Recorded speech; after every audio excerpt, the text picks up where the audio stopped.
ಶ್ರೋತೃಗಳಿಗೆ ನಮಸ್ಕಾರ. ಇಂದಿನ ಸಜ್ಜನನಾಗು ಮನುಜ ಕಾರ್ಯಕ್ರಮದಲ್ಲಿ ಅಯೋಧ್ಯಾಕಾಂಡದ ಉಳಿದ ಭಾಗವನ್ನು ನೋಡೋಣ. ಶುಕ್ಲಾಂ ಭರತರಂ ವಿಷ್ಣುಂ ಶಶಿವರ್ಣಂ ಚತುರ್ಭುಜಂ ಪ್ರಸನ್ನವದನಂ ಧ್ಯಾಯೇತ್ ಸರ್ವವಿಘ್ನೋಪಶಾಂತಯೇ.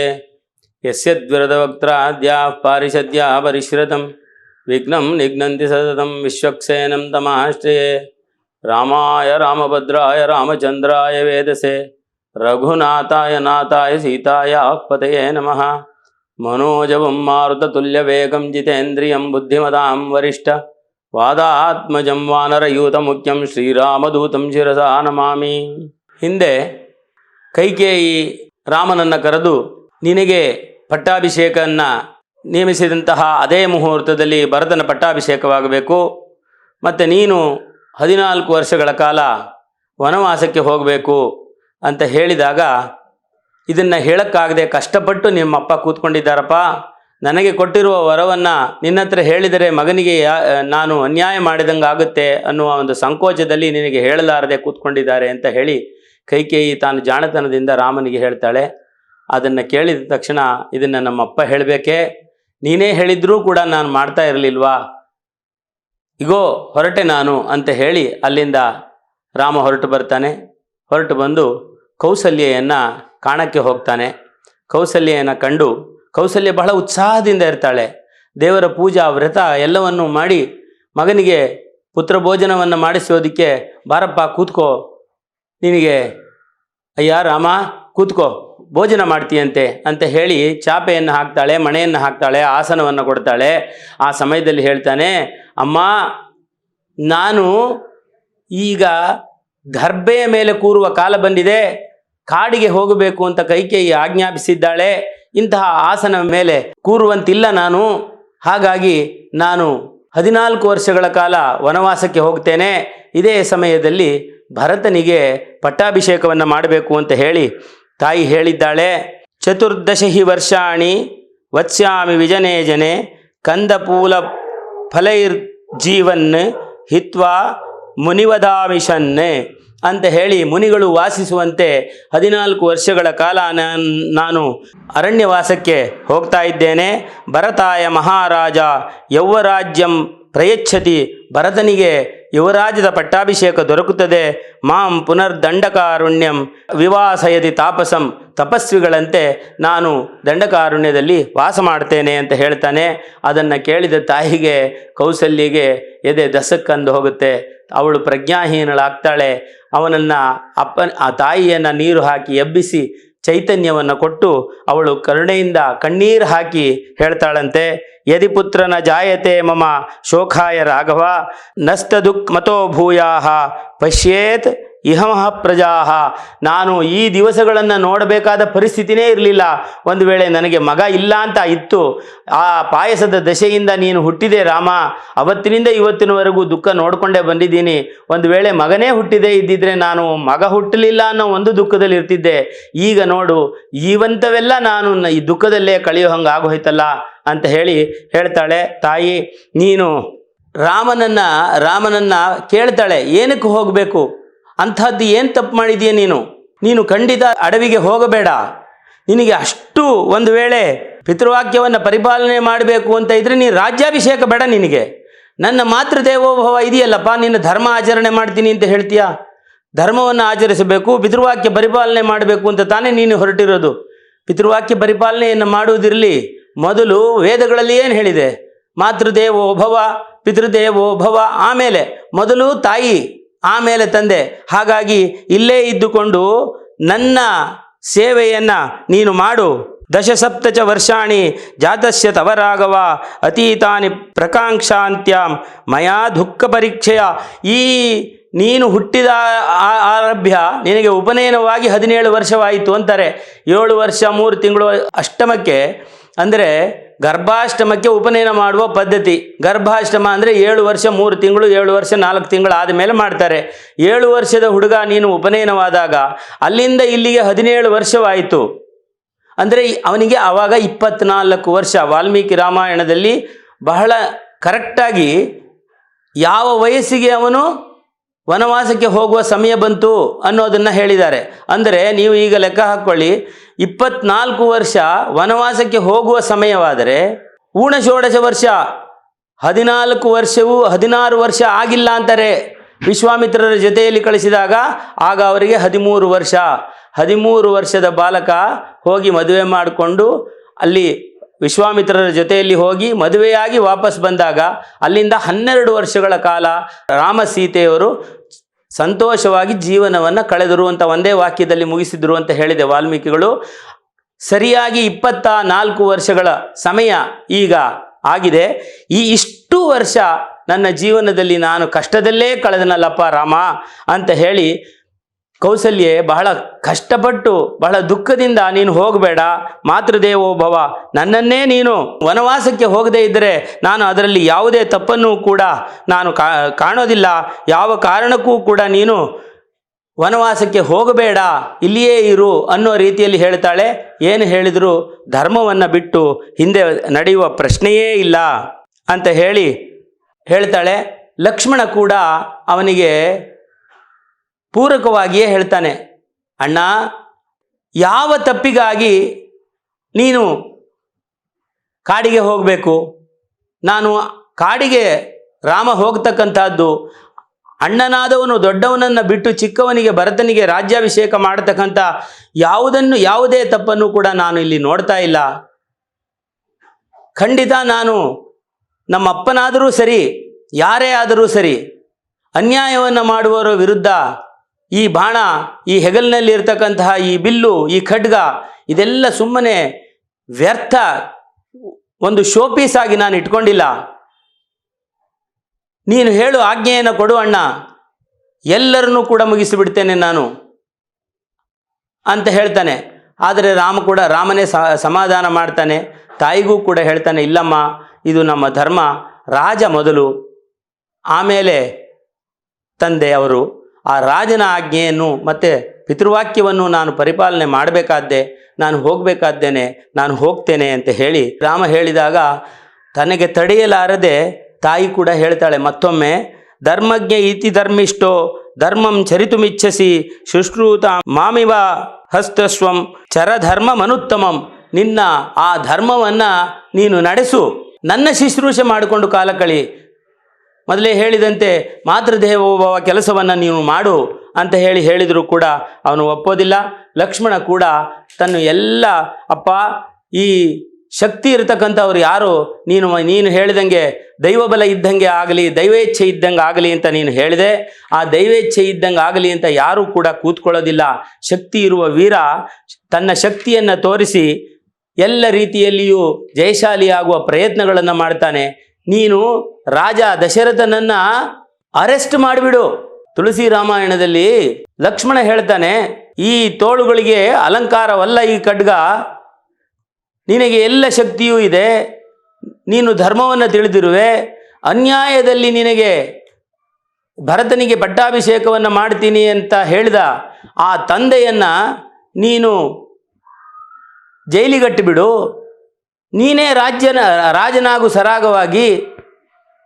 ಇಲ್ಲದಿದ್ದರೆ ಅವರನ್ನು ದುಷ್ಟರಾದರೆ ತಂದೆಯಾದರೂ ಸರಿಯೇ, ರಾಜಧರ್ಮದಲ್ಲಿ ಅವರನ್ನು ಸಂಹಾರ ಮಾಡಿಬಿಡು ಅಂತ ಹೇಳಿದಾಗ ರಾಮ ಹೇಳ್ತಾನಂತೆ, ಅಪ್ಪ, ನೀನು ಯಾರ ಮೇಲೆ ಬಾಣ ಬಿಡು ಅಂತ ಹೇಳ್ತಾ ಇದ್ದೀಯಾ? ಬಿಳಿ ಒಂದು ಕೂದಲನ್ನು ನೋಡಿ ನನಗೆ ವಯಸ್ಸಾಯಿತು, ನನ್ನ ರಾಮನ ಆಳ್ವಿಕೆಯನ್ನು ನೋಡಬೇಕು, ಅಷ್ಟೊಂದು ಗುಣಗಳಿರತಕ್ಕಂತಹ ಪ್ರಜೆಗಳಿಗೆ ಬಹಳ ಪ್ರೀತಿಪಾತ್ರನಾದಂತಹ ರಾಮನನ್ನು ನಾನು ರಾಜನನ್ನಾಗಿ ಮಾಡಬೇಕು ಅಂತ ಹೇಳಿ ಪಟ್ಟಾಭಿಷೇಕದ ಎಲ್ಲ ವ್ಯವಸ್ಥೆಗಳನ್ನು ಮಾಡಿದಂತಹ ನಮ್ಮ ಅಪ್ಪನ ಮೇಲೆ ಬಾಣ ಬಿಡ್ಲಾ? ಯಾರ ಮೇಲೆ ಬಾಣ ಬಿಡ್ಲಿಪ್ಪ ನಾನು? ಒಂದು ತಲೆಯಲ್ಲಿ ಒಂದು ಬಿಳಿ ಕೂದಲನ್ನು ನೋಡಿದ ನಮ್ಮಪ್ಪ, ನನಗೆ ವಯಸ್ಸಾಯಿತು, ನನ್ನ ಮಗ ರಾಮ ಲೋಕಾಭಿರಾಮ, ಆ ರಾಮನ ಆಳ್ವಿಕೆಯನ್ನು ನೋಡಬೇಕು, ಅವನಿಗೆ ಯುವರಾಜ ಪಟ್ಟಾಭಿಷೇಕವನ್ನು ಮಾಡಬೇಕು, ಪ್ರಜೆಗಳಿಗೆಲ್ಲ ಬಹಳ ಇಷ್ಟವಾದಂತಹ ನನ್ನ ಮಗನ ಆಳ್ವಿಕೆಯನ್ನು ಕೂಡ ನಾನು ನೋಡಬೇಕು, ರಾಮರಾಜ್ಯವನ್ನು ನೋಡಬೇಕು ಅಂತ ಹೇಳಿ ನನಗೆ ಪಟ್ಟಾಭಿಷೇಕದ ಎಲ್ಲ ವ್ಯವಸ್ಥೆಯನ್ನು ಕೇವಲ ಒಂದೇ ದಿವಸದಲ್ಲಿ ಮಾಡಿ ಮುಗಿಸಿದನಲ್ಲ ಆ ನಮ್ಮಪ್ಪ, ಅವನ ಮೇಲೆ ಬಾಣ ಬಿಡ್ಲಾ?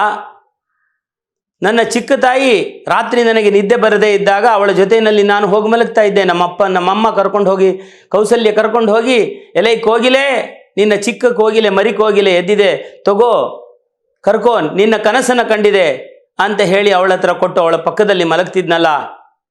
ಅಂತಹ ಕೈಕೇಯಿ ನನ್ನ ತಾಯಿಯ ಮೇಲೆ ಬಾಣ ಬಿಡ್ಲಾ? ಯಾರ ಮೇಲೆ ಬಿಡಲಿ ಬಾಣ ನಾನು?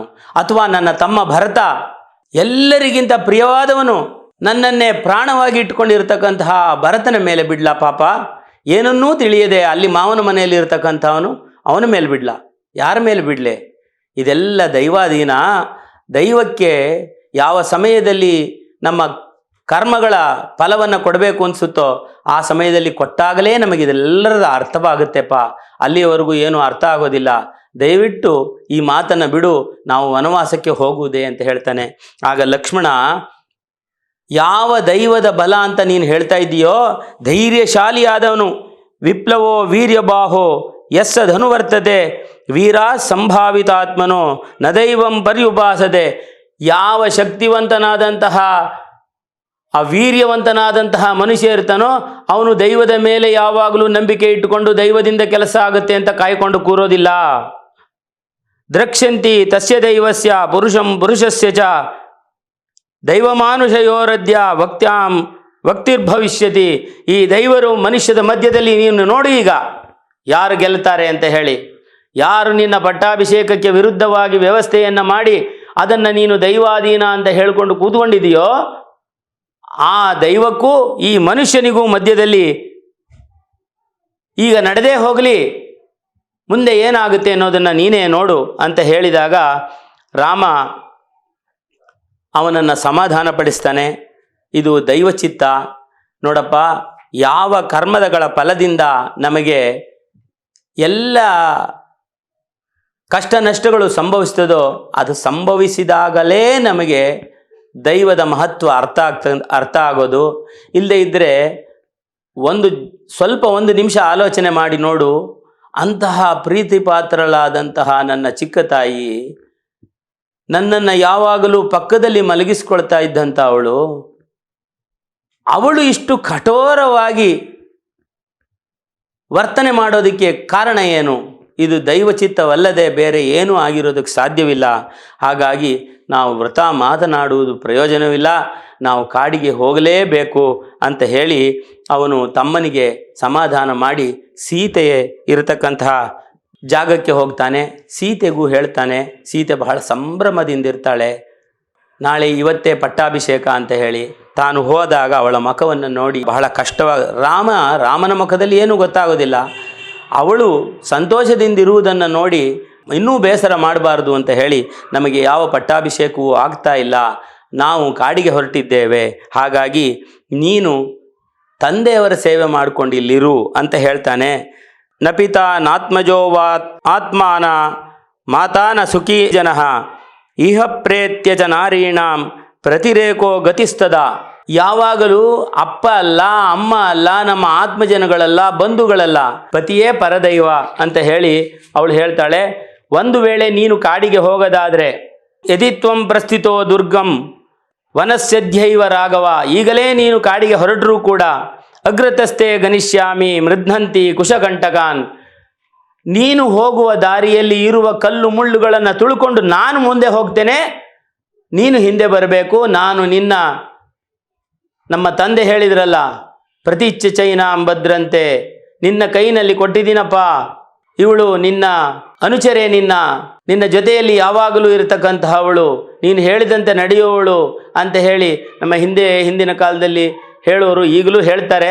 ಆದರೆ ಅದನ್ನು ಬೇರೆ ಥರ ವಾದಗಳನ್ನು ಕೂಡ ಮಾಡ್ತಾರೆ. ಕಾರ್ಯೇಶು ದಾಸಿ, ಕರ್ಣೇಶು ಮಂತ್ರಿ, ಭೋಜ್ಯೇಶು ಮಾತಾ, ಕ್ಷಮೆಯ ದರಿದ್ರಿ, ಹೆಣ್ಣಿನ 6 ಗುಣಗಳು ಅಂತ ಹೇಳಿ. ಸ್ವಾಮಿ, ಆ ಥರ ಲೆಕ್ಕ ಹಾಕ್ಕೊಂಡ್ರೆ ನಮ್ಮ ಕತೆ ಅಷ್ಟೇನೆ ಅಂತ ಎಷ್ಟೋ ಜನ ಹೆಂಗಸರು ಹೇಳ್ತಾರೆ. ಆದರೆ ಅದರ ಅರ್ಥ ಅದಲ್ಲ.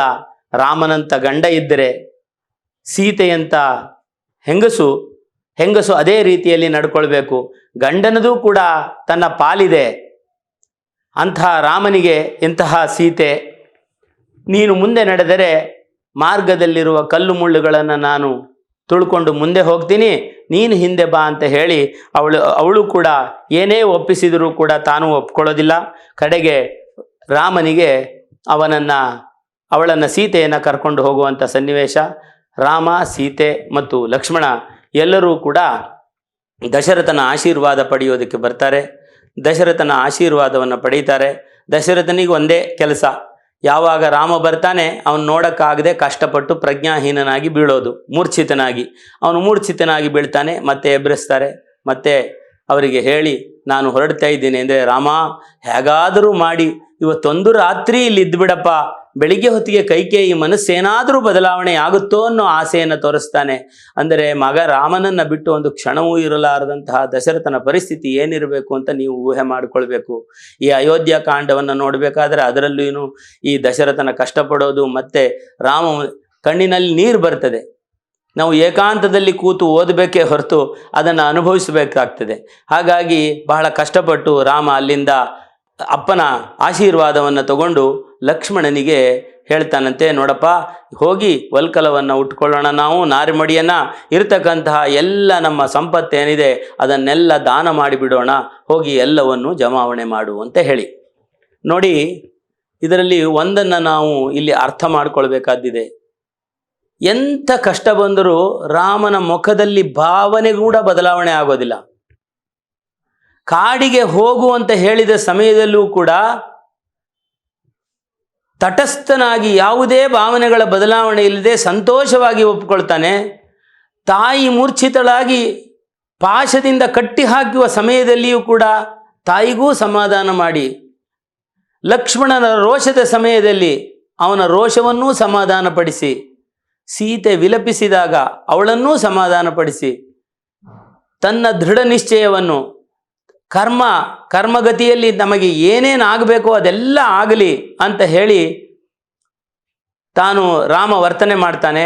ಅದಕ್ಕೆ ಒಂದು ಅದ್ಭುತವಾದಂತಹ ಉದಾಹರಣೆ ನಮ್ಮ ಮಂಕುತಿಮ್ಮನ ಕಗ್ಗದಲ್ಲಿ, ಕಾಯಕವಚರಿಸುತ್ತ ಮಾನಸವ ಸಹಿಸಿಡುತ್ತ ಆಯತಂಬಡಿಸುವವಲು ಅಂತರಾತ್ಮವನು, ಮಾಯೆಯೊಡನಾಡುತ್ತ ಬೊಮ್ಮನನು ಭಜಿಸುತ್ತ ಕಾಯವನು ಸಾಗಿಸಲು ಮಂಕುತಿಮ್ಮ.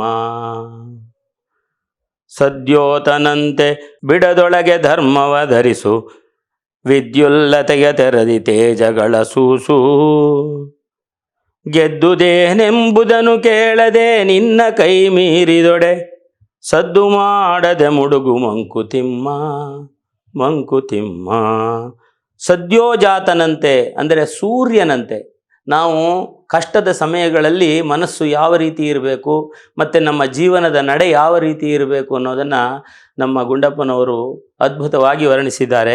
ಸದ್ಯೋಜಾತನಂತೆ ಬಿಡದೊಳಗೆ ಧರ್ಮವನಿರಿಸು, ಧರ್ಮವನ್ನು ಬಿಟ್ಟು ನಡೆಯದೆ, ಸೂರ್ಯನು ಯಾವ ರೀತಿಯಲ್ಲಿ ದಿನಾ ಬೆಳಗಾದರೆ ಹುಟ್ಟುತ್ತಾನೆ, ದಿನಾ ಸಂಜೆಯಾದರೆ ಮುಳುಗ್ತಾನೆ, ನನಗೆ ಮಧ್ಯದಲ್ಲಿ ಏನಾಯಿತು, ನಾನು ಏನನ್ನು ಸಂಪಾದನೆ ಮಾಡಿದೆ, ನನಗೇನು ಲಾಭ ಬಂತು ಅಂತ ಯಾವುದನ್ನು ಯೋಚನೆ ಮಾಡದೇನೆ ತಾನು ಜೀವನವನ್ನು ನಡೆಸ್ತಾನೆ. ಆ ರೀತಿಯಲ್ಲಿ ಇವಾಗ ಎಲ್ಲ ಪಂಚಭೂತಗಳು ಕೂಡ, ಗಾಳಿಯಾಗಲಿ, ಮಳೆಯಾಗಲಿ, ಅಗ್ನಿಯಾಗಲಿ ಎಲ್ಲವೂ ಕೂಡ ಅದರ ಕೆಲಸವನ್ನು ಮಾಡ್ತವೆ ಹೊರತು ಅದರ ಫಲಾಫಲಗಳ ಅಪೇಕ್ಷೆಗೆ ಅದು ಕುಂದುವುದು, ಅದು ಹಿಗ್ಗುವುದು, ಅದು ಏನೂ ನಡೆಯೋದಿಲ್ಲ.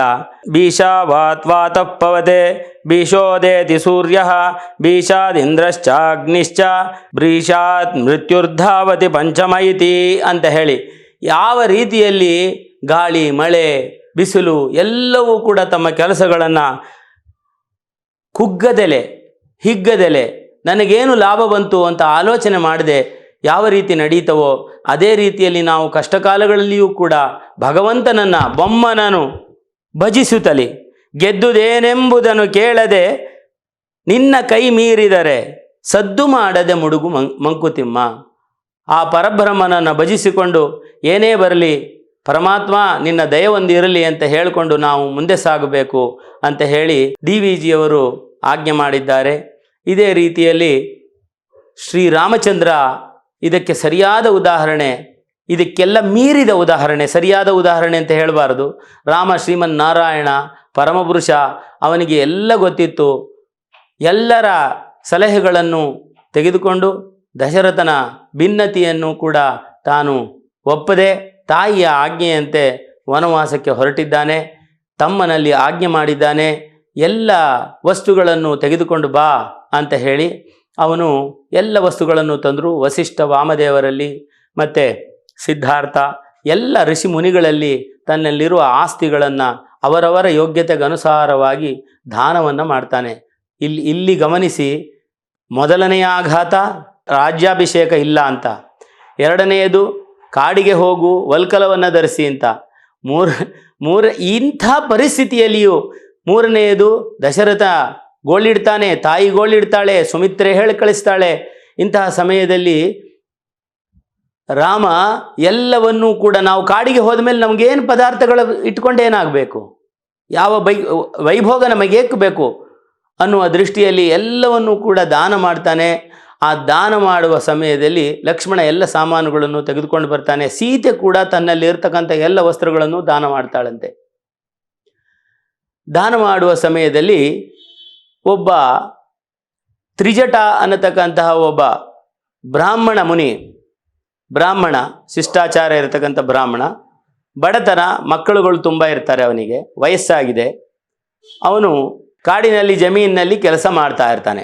ಅವನ ಹೆಂಡತಿ ಓಡಿ ಹೋಗಿ ಗಂಡನಿಗೆ ಹೇಳ್ತಾಳಂತೆ, ನಿನ್ನ ಗುದ್ದಲಿ ನೇಗಲು ಎಲ್ಲವನ್ನು ಬಿಸಾಕಿ ರಾಮನ ಹತ್ರ ಹೋದರೆ ಈಗ ಈ ಪರಿಸ್ಥಿತಿಯಲ್ಲಿ ನಿನಗೇನಾದರೂ ದೊರಕೀತು ಅಂತ ಹೇಳಿ.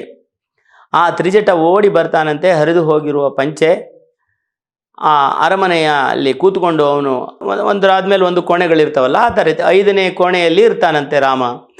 ಆ ಕೋಣೆಯವರೆಗೆ ಮೆತ್ತಗೆ ಒಬ್ಬರ ಮಧ್ಯದಲ್ಲಿ ಸಂಧಿಯಲ್ಲಿ ಹೋಗ್ತಾನೆ.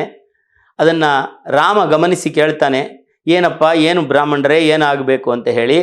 ಆವಾಗ ಅವನು ಹೇಳ್ತಾನಂತೆ, ನನಗೆ ತುಂಬ ಜನ ಮಕ್ಕಳಿದ್ದಾರೆ, ಬಡತನ, ಹಾಗಾಗಿ ನಾನು ಕಾಡಿನಲ್ಲೇ ವಾಸ ಮಾಡ್ತೇನೆ, ಏನಾದರೂ ನನಗೆ ಕೊಟ್ಟರೆ ಸಹಾಯ ಆಗುತ್ತೆ ಅನ್ನೋ ರೀತಿಯಲ್ಲಿ ಅವನು ತ್ರಿಜಟ ಹೇಳಿದರೆ, ರಾಮ ಒಂದು ಸಣ್ಣ ತಮಾಷೆ ಮಾಡ್ತಾನಂತೆ.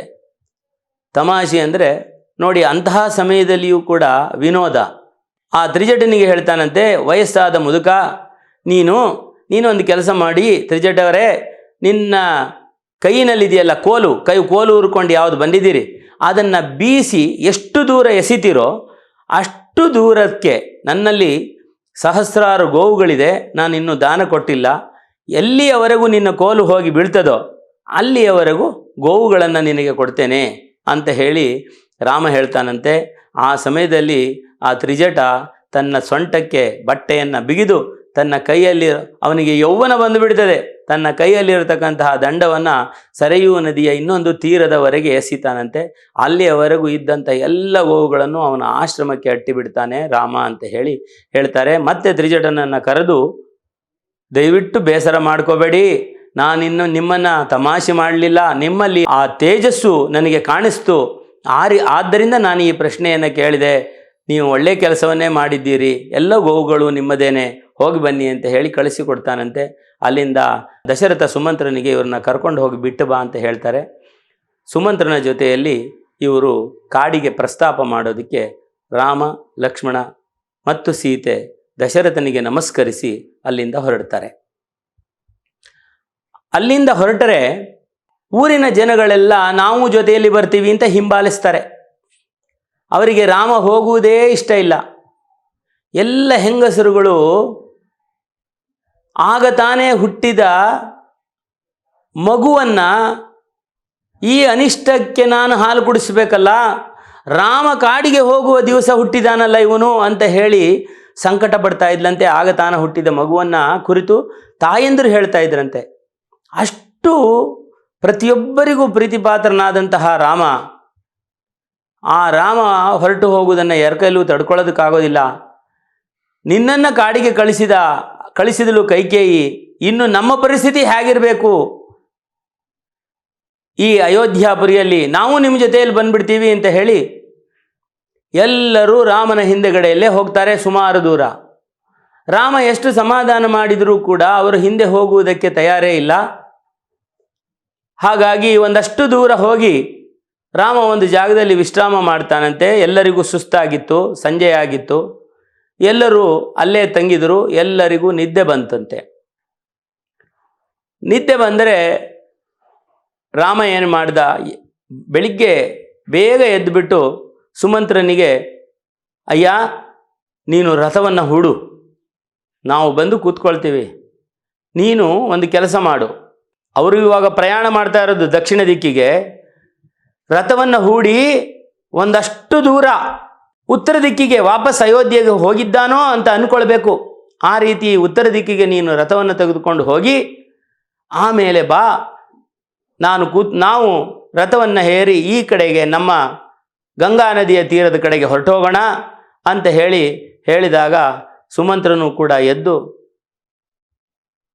ತಾನು ರಥವನ್ನು ತಗೊಂಡು ಒಂದಷ್ಟು ದೂರ ಉತ್ತರ ದಿಕ್ಕಿಗೆ ಹೋಗಿ ಮತ್ತೆ ಬಂದು ರಾಮನನ್ನು ಕರ್ಕೊಂಡು ದಕ್ಷಿಣ ದಿಕ್ಕಿಗೆ ಗಂಗಾ ನದಿಯ ತೀರದ ಕಡೆಗೆ ತಾವು ಪ್ರಸ್ತಾಪ ಮಾಡ್ತಾರೆ. ಮಲಗಿದ್ದವರೆಲ್ಲ ಎದ್ದೇಳ್ತಾರೆ. ಎದ್ದು ಬಿಟ್ಟು ನೋಡ್ತಾರೆ. ನೋಡಿದರೆ ರಾಮ ಇಲ್ಲ. ಅವರನ್ನು ಅವರೇ ಶಪಿಸಿಕೊಳ್ತಾರೆ. ಎಂಥ ಅನಿಷ್ಟ ನಿದ್ರೆ ಬಂದುಬಿಡ್ತು ನನಗೆ, ರಾಮ ನಮಗೆ ತಪ್ಪಿಸಿಕೊಂಡು ಹೋದ್ನಲ್ಲ ಅಂತ ಹೇಳಿ. ಆದರೆ ಒಂದೇ ಒಂದು ಸಣ್ಣ ಆಸೆ ಇತ್ತು ಅವರಿಗೆ. ಆ ಕಡೆ ಉತ್ತರ ಭಾಗಕ್ಕೆ ರಥ ಹೋಗಿದೆ, ರಥ ಆ ಕಡೆಗೆ ಹೋಗಿದೆ, ಏನಾದರೂ ಮನಸ್ಸನ್ನು ಬದಲಾಯಿಸಿ ರಾಮ ಊರಿಗೆ ಹೊರಟೋದ್ನೋ ಅನ್ನತಕ್ಕಂಥ ಒಂದು ಕುತೂಹಲ ಕೂಡ ಅವರ ಮನಸ್ಸಿನಲ್ಲಿ ಹುಟ್ಟುವಂತಹ ಪರಿಸ್ಥಿತಿಯನ್ನು ರಾಮ ಸೃಷ್ಟಿ ಮಾಡಿದ್ದ. ಎಲ್ಲರೂ ಅವರವ್ರನ್ನೇ ಬೈಕೊಂಡು ಅಯೋಧ್ಯಾಪುರಿಗೆ ಅವರು ಹೊರಟೋಗ್ತಾರೆ. ಇತ್ತ ಇವರು ರಾಮ, ಲಕ್ಷ್ಮಣ ಮತ್ತು ಸೀತೆ ಸುಮಂತ್ರನ ರಥದಲ್ಲಿ ಗಂಗಾ ನದಿಯ ತೀರಕ್ಕೆ ಬರ್ತಾರೆ. ಅಲ್ಲಿ ಅವನ ಆಪ್ತ ಸ್ನೇಹಿತನಾದ ಗುಹ, ರಾಮನ ಪರಮ ಸ್ನೇಹಿತ ಗುಹ, ಅವನು ಬಂದು ರಾಮನನ್ನು ಎದುರುಗೊಳ್ತಾನೆ. ಎದುರುಗೊಂಡು ವಿಚಾರಗಳನ್ನು ಕೇಳ್ತಾನೆ. ಕೇಳಿದಾಗ ರಾಮ, ಇಲ್ಲಪ್ಪ ನಾನು ಈಗ ವನವಾಸಕ್ಕೆ ಹೊರಟಿದ್ದೀನಿ ಅಂತ ಹೇಳಿದಾಗ, ಇಲ್ಲಿಯೇ ರಾತ್ರಿ ತಂಗಿ ಬೆಳಿಗ್ಗೆ ಇಲ್ಲಿಂದ ಮುಂದಕ್ಕೆ ಪ್ರಯಾಣ ಬೆಳೆಸಿ ಅಂತ ಹೇಳಿದಾಗ, ಎಲ್ಲರಿಗೂ ಕೂಡ ಬೇರೆ ಎಲ್ಲರಿಗೂ ವ್ಯವಸ್ಥೆ ಮಾಡಪ್ಪ, ಅವನು ಊಟವನ್ನು ಮಾಡಿ ಅಂತ ತಂದಿದ್ದನ್ನೆಲ್ಲ ವಾಪಸ್ ಕೊಟ್ಟು ಕಳಿಸ್ತಾನೆ. ನಾನು ಇವತ್ತಿನಿಂದ ಕಾಡಿನಲ್ಲಿ ಬೆಳೆದದ್ದನ್ನೇ ತಿನ್ನೋದಾದ್ರಿಂದ ಕಂದಮೂಲ ಫಲಗಳನ್ನೇ ತಿನ್ನೋವನು, ಇದು ಯಾವುದು ರಾಜಭೋಗದ್ದನ್ನು ನಾನು ಅನುಭವಿಸೋದಿಲ್ಲ ಅಂತ ಹೇಳಿ ಅದನ್ನು ತಿನ್ನದೆ ತನ್ನ ಲಕ್ಷ್ಮಣನೇ ತಂದಂತಹ ನೀರನ್ನೇ ಕುಡಿದು ಎಲೆಗಳ ಮೇಲೆ ಒಂದು ಹಾಸಿಗೆಯನ್ನು ಲಕ್ಷ್ಮಣನಿಂದ ನಿರ್ಮಿಸಿದ ಆ ಹಾಸಿಗೆಯ ಮೇಲೆ ರಾಮ ಅಲ್ಲಿ ಮಲಗಿಕೊಳ್ತಾನೆ. ಇಂದಿನ ದಿವಸದ ಈ ಸಂಚಿಕೆಯನ್ನು ಇಲ್ಲಿ ನಿಲ್ಲಿಸೋಣ. ಮುಂದುವರೆದ ಭಾಗವನ್ನು ಮುಂದಿನ ಸಂಚಿಕೆಯಲ್ಲಿ ನೋಡೋಣ.